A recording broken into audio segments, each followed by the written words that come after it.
Number 5. Last night, a friend rushed me out of the house to catch the opening act at a local bar's music night. After a few drinks, I realized my phone wasn't in my pocket. I checked the table we were sitting at the bar, the bathrooms, and after no luck, I used my friend's phone to call mine. After 2 rings, someone answered, gave out a low, raspy giggle, and hung up. They didn't answer again. I eventually gave it up as a lost cause and headed home. I found my phone laying on my nightstand, right where I left it. Number 4. When I was a kid, I was always the last kid to get picked up by the bus driver to go to school. One day I was waiting for the bus by myself and a bus with no kids pulled up. The bus driver smiled and told me to hop on. I just had a bad feeling. I said, "Where are the other kids?" He said, "We will go get them now. Just get on." He got more and more pushy but didn't do anything crazy. I just kept saying no and he shrugged and left. The real bus pulled up a few minutes later. I went to school and my parents didn't know until I mentioned it that night. Looking back, they were pretty worried. I remember them scrambling to make a few phone calls. Number 3. A few years back, I rented an apartment from a friend of mine. He had recently bought it and had it completely renovated. He put it up for sale but couldn't find a buyer, so I offered to rent it in the meantime. After moving in, I realized there was something wrong with the lady next door. She was about 45 but looked much older. She would sit up all night listening to Christian radio shows and talking loudly to someone. It got to the point where I couldn't sleep, so I went over to her place and asked her to keep it down. She opened the door and I got a quick peek. Her walls all had crosses painted on them in different colors, and words like Jesus and angels scribbled everywhere. The windows were painted black, letting no light in at all. It was damp, yellow-stained 50-year-old carpets, dog shit, and cockroaches everywhere. No dog, though. I asked her to please keep it down. She just looked at me and shut the door. Then she turned up the radio even louder. The next night I had my girlfriend staying over. I wake up in the middle of the night and see a shadow of a person next to the bed, looking at us sleeping. I think I'm hallucinating, as I usually do in the dark when I'm sleepy. But then the shadow starts talking. It's my neighbor and she's holding something in her hand. She broke in during the night and who knows how long she stood there. "You should lock your doors at night," she says and walks out. The next morning I hear someone making strange noises below my bedroom window. It's my neighbor talking to herself in tongue. She has a plastic bag in her hand with her rotting dead dog inside. It's hot as hell outside and I can smell death from that bag. At this point I'm scared shitless. She's obviously very insane.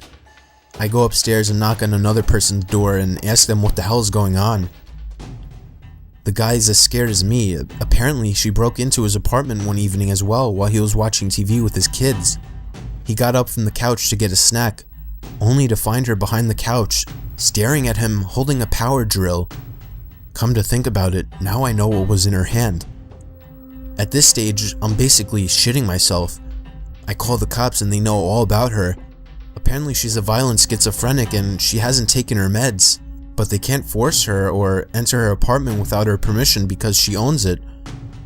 The only thing they can do is get her when she goes outside. I sit up for the next 2 days waiting for her to run out of cigarettes. When I hear her leave at 2 a.m. to go across the road to the 7-Eleven, I call the cops. They have 3 cars and a special van over in less than 2 minutes. They restrain her and throw her in the van and drive off to some institution, and in less than a minute, it's like she was never there. I never see her again. Still have nightmares about her looking at me in my sleep. Number 2.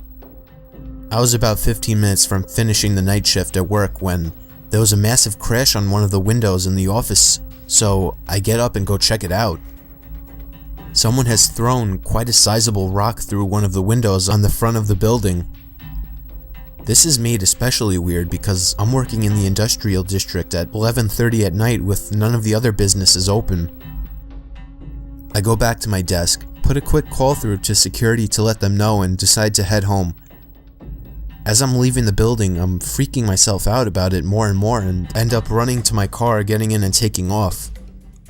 I'm almost home and I've started to calm down a bit when I realized that I didn't unlock my car when I got in. It had been unlocked the whole time. I do a quick check with my hand in the back seat for any possible murderers that might be hanging around there, but there's nothing there. Fast forward about 30 minutes. I've called a friend of mine who says he's out drinking, so I decide I'm going to join him. I jump on my bicycle and start riding over. I'm doodling along the road on my bike. It's a nice night and I'm in no big rush, just enjoying the moonlight when I hear someone riding behind me. I straighten up and stick to one side of the road. He passes me really slowly, and when he's right beside me, he shoots me a smile, and I can describe it as purely insane. I kind of flinch and am taken aback as he rides on. That's when I realize he's riding my mom's bike. Needless to say, I sprint the hell home. When I get there, sure enough, her bike is missing and one of my car's doors is open. The back left one. I was driving and had no need to open that door. Number 1. I worked at a campground on night shift, 12 a.m. to 8 a.m. every night. It wasn't bad. I would bring in my PS2 and game a good portion of the night, only having to deal with 1 or 2 people on busy nights. It was just me in this little 8-foot by 8-foot shack, with nothing around but dark all night. My first week there, the other third shift guy who was quitting told me about this payphone a few feet from the shack where I worked. He said it rang every night at 4:17 a.m., just once. It was probably just an automated test call, he guessed. He's never answered it himself. I go for a few months with the job. It was the middle of the summer, so most nights I had the windows closed, so I couldn't hear the payphone go off. Mid-August, I started leaving the windows open during the night. Sure enough, at 4:17 a.m. every morning, the phone would ring once. The ring even sounded creepy, like the payphone was submerged in water and then put where it sat. One night I got up the nerve to answer it. I set an alarm at 4:15 and would go wait at the phone until it rang. When it did, I answered it, but there was no sound, just dead air like someone was on the other line but wasn't answering. I said hello a few times and hung up. I did this every night for a week with the same results. I didn't think anything of it and left it alone after that for about a month. The first week of October, I decided to answer the phone once again. I set my alarm and when the time came, I answered the phone. I repeatedly said hello into the phone. Then I heard what sounded like someone inhaling through clenched teeth. The voice that sounded was rough and sounded like he had gargled gravel. He said my name. My complete name. First, middle, and last. It was a voice I've never heard. My voice caught in my throat and I hung up. I rattled some change into the payphone and hit star 69. The number had come from California.